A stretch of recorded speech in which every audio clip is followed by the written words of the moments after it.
Medieval was something of a subdued classic in its day, despite being unfortunately tagged with expectations of being the 3D spiritual successor to Ghosts and Goblins.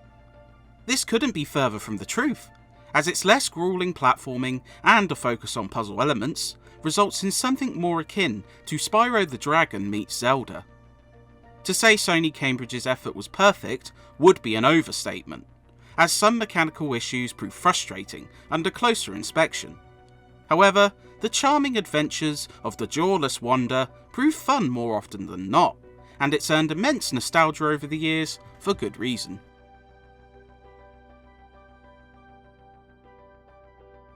Like a medieval fantasy in the skin of The Nightmare Before Christmas, Medieval focuses on the misadventures of fabled hero Sir Daniel Fortescue.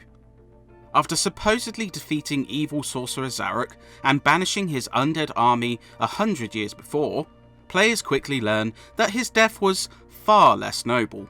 But with the sorcerer plunging Gallowmere into darkness and reviving his army, Fortescue is given a second chance as he is accidentally revived too, seeing him cross the land to thwart Zarok's spellbinding ways. The charm imbued by Sony Cambridge is easy to see almost immediately, injecting everything with a Monty Python-esque sense of humour that fits the world like a glove. Interactions with gargoyles see endless mockery, Zarok proves a buffoonish adversary to take down, and the hero of the piece proves quite personable, despite lacking his lower jaw.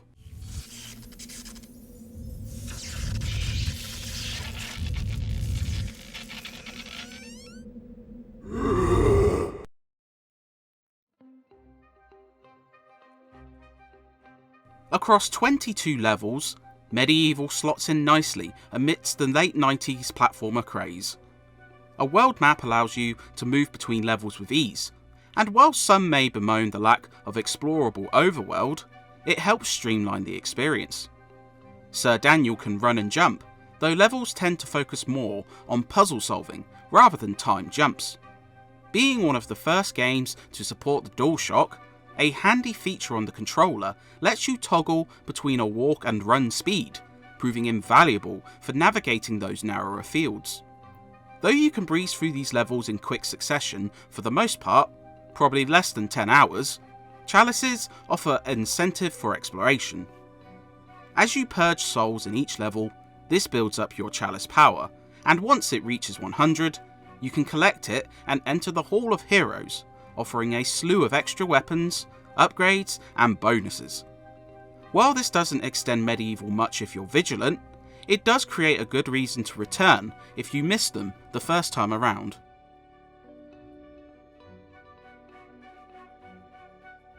One of the best parts of Medieval is just how varied it feels.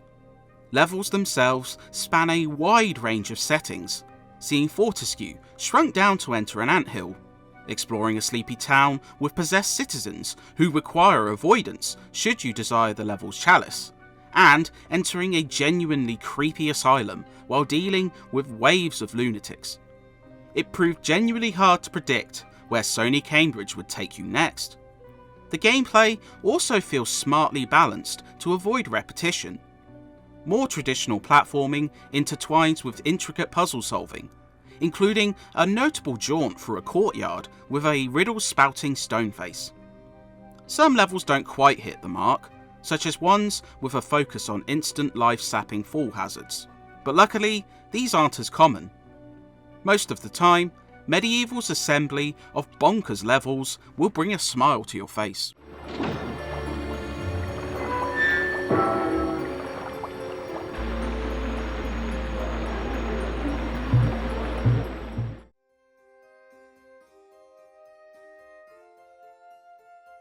Unfortunately, some notable mechanical issues can chip away at these bright spots.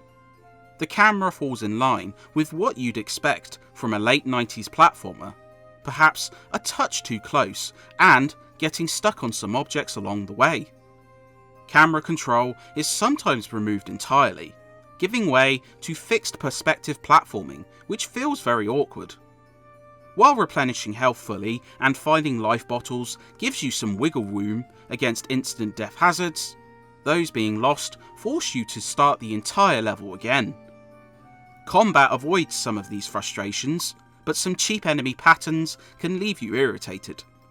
More impressive are the occasional bosses, who run the gamut of pattern memorization, puzzle elements, and sheer brute force, proving memorable ways to climax certain levels. But the lack of mid-level checkpoints can also make them a frustrating choke point.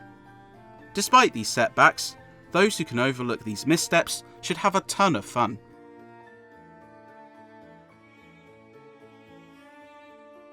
While not the most geometry-filled game, Medieval coasted through many technical foibles thanks to intensely charming aesthetics.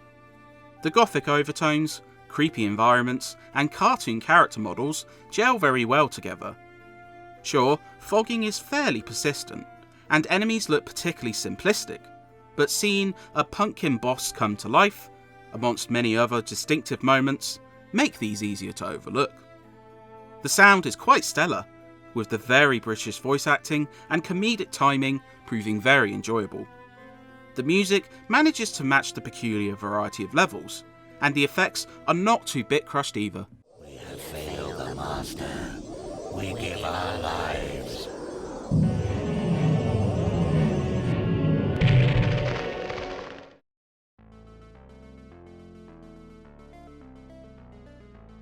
Medieval proves a great time, despite some noticeable issues occasionally derailing its varied mischief.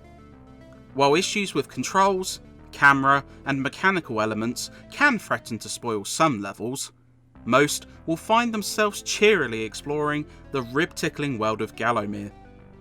Whether slashing through dozens of zombies, figuring out where that part is to start the Combine Harvester, or dueling with a demonic stained glass boss, the few dents on Sir Daniel Fortescue's armour seem trivial in comparison.